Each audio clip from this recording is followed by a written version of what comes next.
Aesop's Fables. Mercury and the Woodman.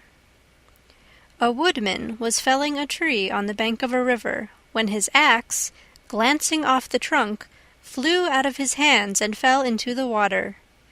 As he stood by the water's edge, lamenting his loss, Mercury appeared and asked him the reason for his grief, and on learning what had happened, out of pity for his distress, he dived into the river and, bringing up a golden axe, asked him if that was the one he had lost.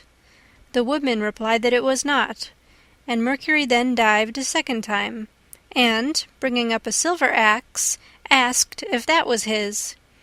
"No, that is not mine either," said the woodman. Once more Mercury dived into the river and brought up the missing axe. The woodman was overjoyed at recovering his property, and thanked his benefactor warmly, and the latter was so pleased with his honesty that he made him a present of the other 2 axes. When the woodman told the story to his companions, one of these was filled with envy of his good fortune, and determined to try his luck for himself. So he went and began to fell a tree at the edge of the river, and presently contrived to let his axe drop into the water.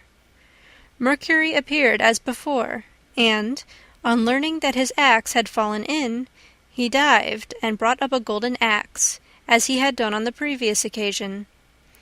Without waiting to be asked whether it was his or not, the fellow cried, "That's mine! That's mine!"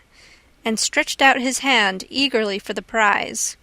But Mercury was so disgusted at his dishonesty that he not only declined to give him the golden axe, but also refused to recover for him the one he had let fall into the stream.